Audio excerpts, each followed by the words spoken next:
महाराष्ट्र क्रांती news, आवाज सर्वसामान्यांचा। वणीत गेल्या 3 दिवसात घडल्या अनेक चोरीच्या घटना। लाखोंची माल चोरीला। चोरट्यांनी सीसीटीव्हीचा DVR चोरून नेल्याने पोलिसांपुढे मोठे आव्हान। दिनांक 8 फेब्रुवारी रोजी गावातील वणी पिंपळगाव रोडवरील खाबिया बाजार या दुकानात पहाटेच्या वेळेस चोरी झाली। चोरट्यांनी तंबाखूजन्य व रोख रक्कम, चिल्लर व सीसीटीव्हीचा DVR असा 2 लाखांचा मुद्देमाल केला लंपास। गेल्या 3 दिवसात वणीत लहान मोठ्या 5-6 घटना घडल्याने चिंताग्रस्त वणीतील व्यापाऱ्यांनी दिले पोलीस स्टेशनला निवेदन। वणी पोलीस स्टेशनच्या सहाय्यक पोलीस निरीक्षक गायत्री जाधव यांनी पुढील 2 दिवसात चोरीचा छडा लावून चोरांना पकडण्यात येऊन त्यांच्यावर कठोर कारवाई केली जाणार असल्याचे आश्वासन दिले। मागील 4 दिवसांपूर्वी ही बोथरा किराणा दुकानात अज्ञात चोरट्यांनी 6 ते 7 लाखांचा माल चोरून नेला। या दोनही चोरीत चोरट्यांनी तंबाखू व सिगारेट या मालाची प्रामुख्याने चोरी केली। तंबाखूजन्य पदार्थांच्या किमती जास्त असून वाहून न्यायला ते हलके असल्याने या पदार्थात चोरट्यांनी पसंती दिल्याचे लक्षात येते। सोबतच सदर दोन्ही चोरीत चोरट्यांनी दुकानात असलेले सीसीटीव्हीचे DVR हे हार्ड डिस्क सह चोरून नेल्याने पोलिसांपुढे चोरीचा छडा लावण्याचे मोठे आव्हान उभे राहिले।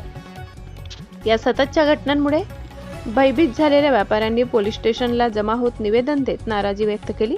यावेळी उपसरपंच विलास कड, किरण गांगुर्डे, महेंद्र बोरा, महेंद्र पारक, प्रवीण बोरा, अलकेश खाबिया, सचिन खाबिया, मयूर जैन, बाळासाहेब लुनावत, चेतन जाधव, मयूर बोरा, प्रितेश खाबिया, चेतन बोत्रा, बाळासाहेब घडवजे, मयूर कटारिया, राहुल खाबिया, विठ्ठल धोंगडे, परेश जन्नानी, प्रवीण बोरा, प्रशांत समदडिया आदींसह अनेक व्यापारी व नागरिक उपस्थित होते। महाराष्ट्र क्रांती न्यूजसाठी प्रतिनिधी सागर मोर, वणी, दिंडोरी। आज वणीतील सर्व व्यापारी, किराणा असतील, फर्टिलायझर असतील, कापड असतील, सगळ्या क्षेत्रातील व्यापारी आज पोलीस स्टेशनवर या निवेदन देण्यासाठी जाधव मॅडम यांना निवेदन देण्यासाठी आलो। त्यांना गावात जे एक गेल्या अनेक दिवसापासून चोऱ्या होत आहे त्या बाबतीत थोडंसं एक नियोजन करून आणि कसं ग्रस्ती वाढवता येईल त्या दृष्टीने मॅडमला निवेदन दिलं आहे आणि झालेल्या चोरींचा तपास कसा लागेल या दृष्टीने मॅडमला विनंती केली आहे। मॅडमने आश्वस्त केलं आहे की येणाऱ्या 2-4 दिवसात आम्ही याचा तुम्हाला रिझल्ट देऊ।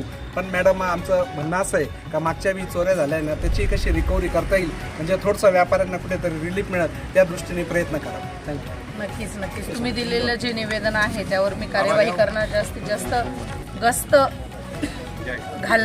घालून आणि चोऱ्या होणार नाही याकडे लक्ष केंद्रित करते आणि जी चोरी झालेली आहे त्याच्यात लवकरात लवकर चोर पकडून माल रिकवर करण्याचा प्रयत्न माझा पूर्ण स्तरावर चालू आहे। आणि या चोऱ्या रोखण्या म्हणजे करण्यासाठी काही अंमलबजावणी करण्यासाठी आम्हाला पोलीस स्टेशनला गस्त करणे हा एक पर्याय आहे आणि नागरिकांनी देखील जागरूक राहावं।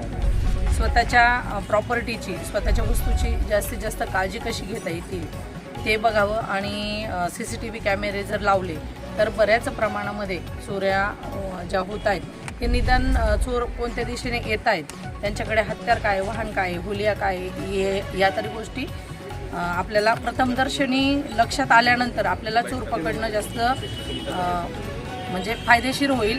आणि माझी म्हणजे चोर पकडण्यापेक्षा चोरी होण्यापेक्षा सर्वांनी जर जागरूक राहिलं, कोणाला अनोळखी व्यक्ती कोणी दिसली किंवा अनोळखी व्यक्ती तुमच्याशी काही जास्तीत जास्त बोलते, तुमच्या आजूबाजूला बघते, तुमचं वस्तू कुठे ठेवलेलं आहे ते बघत असेल तर जरा जागरूक राहा, सतर्क राहा आणि अशा व्यक्तीची आमच्यापर्यंत माहिती पोचवा।